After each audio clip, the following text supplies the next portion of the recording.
আসসালামু আলাইকুম। আবারও হাজির হলাম আপনাদের মাঝে নতুন আরেকটি ভিডিও নিয়ে। আপনারা দেখতে পাচ্ছেন আমাদের সামনে একটি স্যামসাং ব্র্যান্ডের মোটর আছে এবং আমাদের যে পাওয়ার সাপ্লাইটি আছে সেখানে 14.1 ভোল্ট দেখাচ্ছে।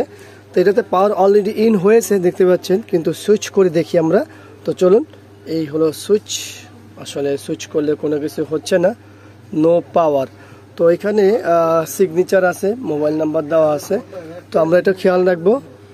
তো যেহেতু পাওয়ার নেই সেহেতু আমাদের খুলতে হবে, খুলে দেখে তারপরে সিদ্ধান্ত নিতে হবে যেটা কি করণীয় আছে বা কি করতে পারি। তো চলুন আমরা ব্যাকপার্টটি খুলি, এরপরে দেখি। ব্যাকপার্টটি খুলে ফেলছি আমরা। এই হলো ভিডিও বোর্ড। তো ভিডিও বোর্ডে কোনো কিছু আছে কিনা সেটা আমরা দেখবো। এলভিডিএসটি খুলে নিই, প্যানেল এলভিডিএস। আর এখানে আমাদের টাচ বারে কি অবস্থা সেটা একটু দেখে নিই আমরা। টাচ বার স্বাভাবিক থাকার কথা যেটা, সেটাই আছে। কার্ডের কি অবস্থা, কার্ডের অবস্থাটা দেখতে হলে কার্ডটা একটু হাতে নিই। কার্ডে তো তেমন কিছু দেখছি না। আচ্ছা চলুন আমরা পাওয়ারটি লাগিয়ে দেখি। পাওয়ার কেবলটি লাগাই, ওখানে কোনো কিছুই নেই। এই জায়গায় কি আছে না, এটা তো গরম হয় না। তো এখন মূলত হলো যে কার্ডের সমস্যা। তো এই কার্ডের সমস্যা সমাধান করার অনেকভাবে করা যেতে পারে, কিন্তু সর্বপ্রথম হচ্ছে আমাদের নির্ণয় করতে হবে যে সমস্যাটা কি। তো মূল বিষয়টা হলো এখন নির্ণয় করা। তো নির্ণয় করার অনেক পদ্ধতি আছে, তো আমরা স্টেপ বাই স্টেপ দেখানোর চেষ্টা করব। সঙ্গে থাকুন, দেখতে থাকুন। তো আমরা ডিজিটাল একটা মিটার নিয়ে নিয়েছি দেখতে পাচ্ছেন, কারণ যেহেতু এখানে ভোল্টেজ মাপার বিষয়গুলো আছে সেহেতু আমাদের ডিজিটাল মিটার হলে সুবিধা হয়। তবে একটি বিষয় খেয়াল রাখবেন, সেটা হলো যে আমরা খুব দ্রুত করার চেষ্টা করব। মিটার দিকে ফলো রাখবেন। একটা কাজই অনেক সময় দুইটা জিনিস নির্ণয় হয়ে যাবে। তো সর্বপ্রথম আমরা পাওয়ার দিই, বিসমিল্লাহ। ওখানে কি সেন্স মানে ইন হয়েছে সেটা বোঝাইছে, তো সেটা বোঝাতে গেলে ভালো কথা, কোনো সমস্যা নেই। আমরা এখানে চলে যাই। মিটারের কথা আছে 5 ভোল্ট, বুঝতে পারছেন কোথায়? এই পাশে 5 ভোল্ট।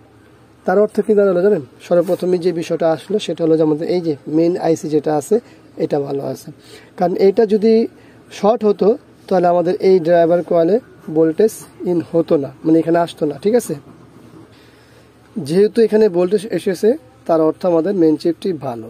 আর এই মেইন চিপ ভালো হলে সাধারণত কি খারাপ হয়, একটা জিনিস খারাপ হয়, সেটা কিভাবে নির্ণয় করব? সেটা নির্ণয় করতে হলে আমাদের একটা টাচ বার লাগবে। তো টাচ বার দেখি, কারণ আমাদের মূল ভোল্টেজ যেহেতু এখানে উপস্থিত আছে, আমরা বেশি দূর যাব না, ঠিক এই অবস্থায় রাখবো। আমরা টাচ বারটি খুলে ফেলবো। এই যে টাচ বারের লক, আমরা একটা টাচ বার কি আছে কি এখানে, কি টাচ না, এই যে এইটা টাচ আছে, এই টাচটি লাগিয়ে দেখি। তো আমরা মিটারটি কানেকশন খুলে ফেলি সহজে বোঝার জন্য। ওখানে কি আছে, ব্যবস্থায় আছে। তো চলো আমরা টাচ বারটি লাগাই। সব কানেকশন করা আছে বিসমিল্লাহ।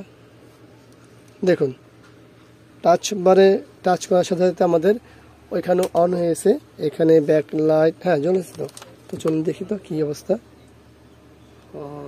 এই যে চলে আসছে ওই যে নো সিগন্যাল, কিন্তু প্যানেলে কিন্তু পোলারাইজ পেপার খারাপ। তো সেটা বিষয় না, এই অর্থে আমরা বিজয় সিগন্যালটি লাগাই। কারণ হচ্ছে যার জিনিস সে তো অবশ্যই জানে, যেহেতু আমাদের কাছে নিয়ে আসে, পাওয়ার নেই। তো একটা মজার জিনিস দেখাবো, একটু সঙ্গে থাকুন, এখনই চলে যায় না, কারণ অনেক সময় দেখা গেছে চলে যান। তো যাই হোক, এই যে আমাদের মূল কাজ শেষ, এখানে চেক শেষ। এবার আসি যে মূল কথা, আমরা পাওয়ারটি খুলে নিই। আপনারা যদি খেয়াল করবেন, এটা কিন্তু একজনের কাছে দেওয়া হয়েছে, দেওয়ার পরে উনি পারেন, তারপর আমার কাছে নিয়ে আসে। এই যে আমাদের ক্যাপাসিটার আছে না, দেখছেন ক্যাপাসিটারটা খুলে ফেলছে। আমি এখানে যদি খেয়াল করি, লেগ আছে, লেগটিও নাই, ওপেন করে ফেলছে।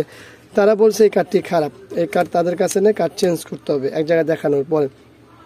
তো উনি নিয়ে আসছে আমার কাছে, আমি এখন দেখলাম, দেখে যে জিনিসটা পেলাম সেটা তো আপনারা নিশ্চয়ই অবগত আছেন। সেটা হলো যে এখানে মূলত সমস্যা হলো আমাদের টাচ বারে কিন্তু উনি আমাদের ক্যাপাসিটারটা ওপেন করে রেখেছে।